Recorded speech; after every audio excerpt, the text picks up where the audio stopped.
Hello.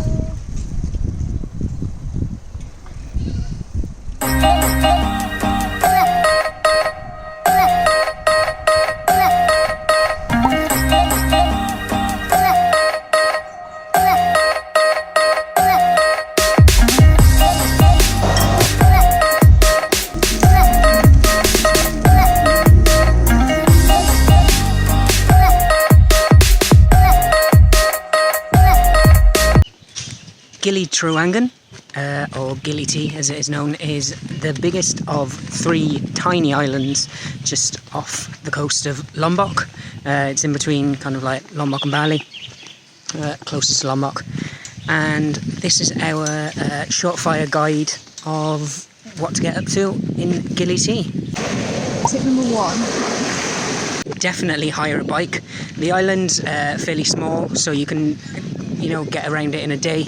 You can get one fairly cheap. We got one for 40,000, which is about maybe like £2 a day each. And they should come with a lock, a basket and a kickstand, so you can kind of leave it anywhere if you want to hit the beach or go into a restaurant.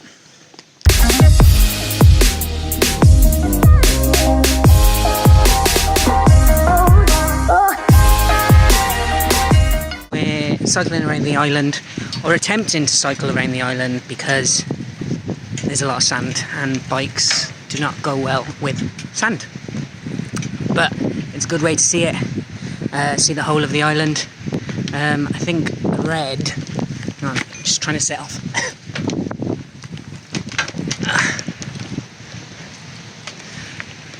Back in action. I read somewhere that the circumference of the island is like 6k, so it's easily done. It's relatively flat all the way through. It's just the sand that you have to deal with, but I'm sure we'll be fine. This is paradise.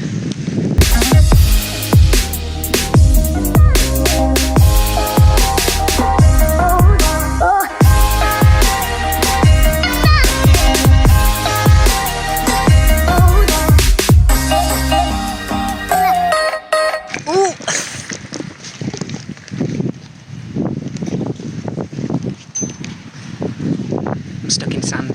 Tip number 2. Tip number 2. Definitely check your bicycle before you rent it. Just get on it, cycle it around, because you might end up with rusty brake, gears that don't work, and a chain that falls off. Yes, all of them things apply to my bike. Tip number 3. Get a car from a street.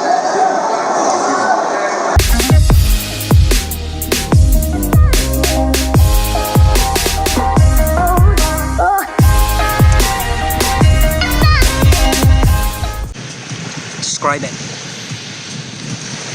Buttery, salty, charcoaly. Corn on the cob. Good. 15k as well. Like, what's that? 70p? 80p? Cheap.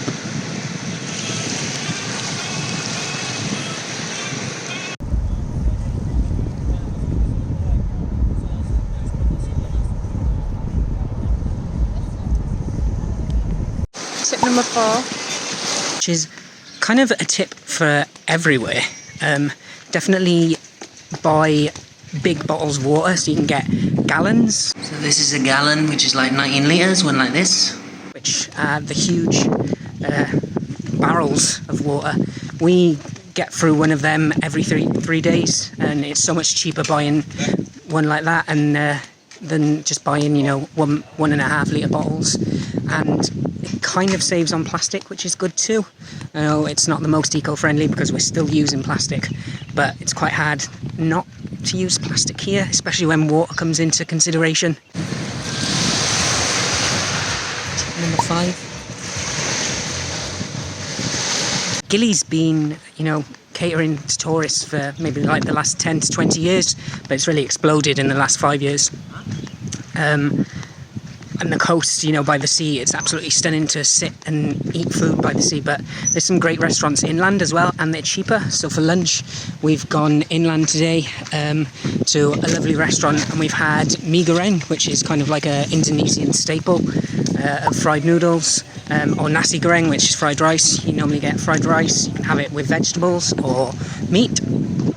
And you normally get it with an egg, comes on a lovely banana leaf, and then you get some salad and prawn crackers too. But that, usually, you know, you can get that for maybe like 50, 60k, which is about £2 or £3. But further inland, you know, we found a restaurant that was, I think it was 15k, which is less than £1, like 80p, and it was one of the best mie gorengs that we've had. So definitely shop around if you're trying to do Gili T on a budget.